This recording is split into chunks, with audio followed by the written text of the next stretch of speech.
Good morning, students. Today we are starting Laplace transform of any function. Suppose ft is function of t, then we can calculate the Laplace transform of this function. There is a formula, and formula is Laplace transform of any function is given by integrating, lower limit is 0, upper limit is infinite, integrating function, that is integration ft e raised to power minus st and dt. Here s is parameter, its value is greater than or equal to 0. So this is the formula of Laplace transform of any function. You see the formula. Formula is Laplace transform of any function is given by LFT is equal to f times t. This is the second representation of Laplace transform of any function is equal to fs. So these are three symbols for representing the Laplace transform of any function. That is Laplace transform of ft, this is the first representation, is equal to f times t. This symbol is tilde, T-I-L-D-E.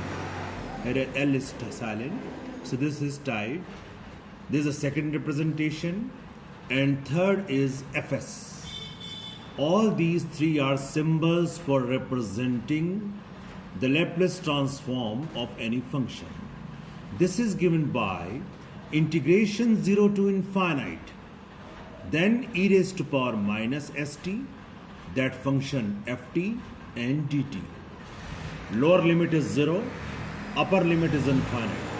So this is the complete formula of Laplace transform of any function. That is, Laplace transform of any function is equal to f times t is equal to fs is equal to 0 to infinite e raised to power minus st, ft and dt. Now we start our second heading. Second heading is function of exponential order. Function of exponential order is given by this formula. Limit t tends to infinite, e raised to power minus at, ft is equal to finite. That is, the condition is if limit t tends to infinite and multiplication of that function by e raised to power minus at, if the solution is finite, in that case this given function will be called function of exponential order. So this is the definition of function of exponential order.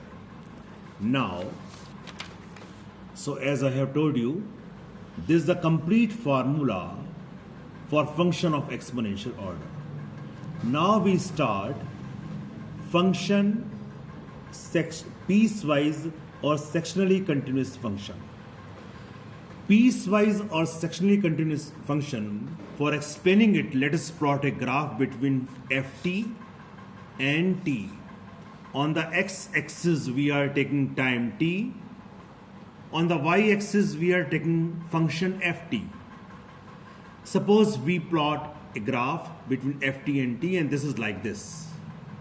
Now let us subdivide this complete graph into several parts.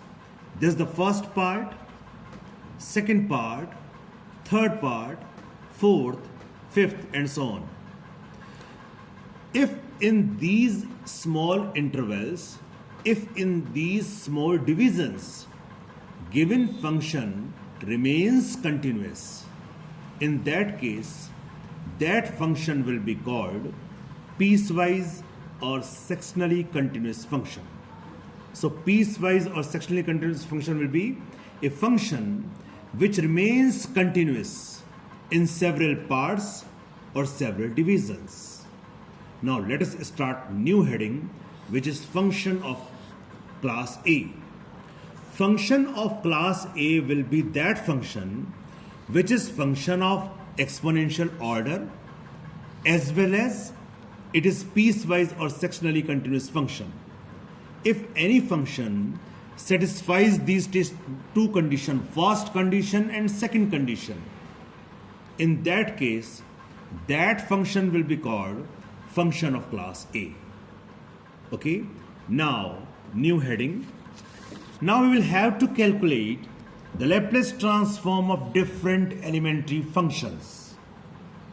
As we know that the fundamental formula is Laplace transform of any function is given by f tilde t is equal to fs 0 to infinite e raised to power minus st ft dt.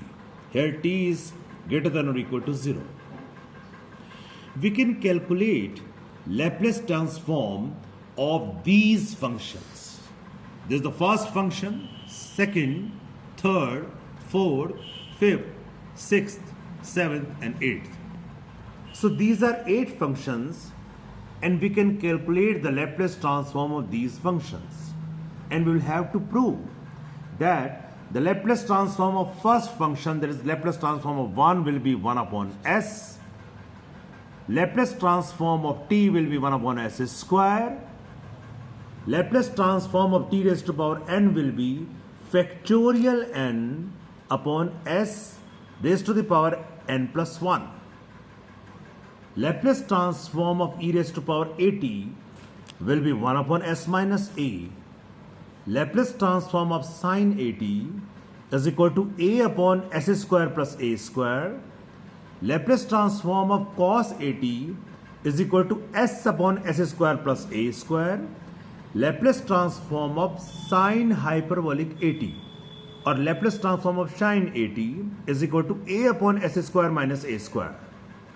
Laplace transform of cos hyperbolic at will be given by s upon s square minus a square.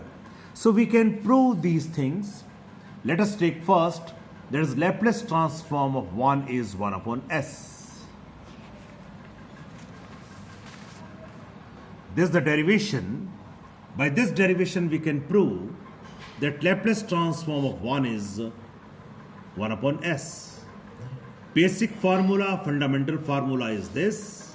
That is Laplace transform of ft is equal to fs is equal to 0 to infinite e raised to power minus st ft dt. So fs will be equal to 0 to infinite e raised to power minus st as it is. In place of function, write down 1 dt. 1 multiplied by this thing, that is e raised to power minus st. Integration of e raised to power minus st will be e raised to power minus st upon minus s. Lower limit will be 0, upper limit will be infinite. Now we will have to put the limits.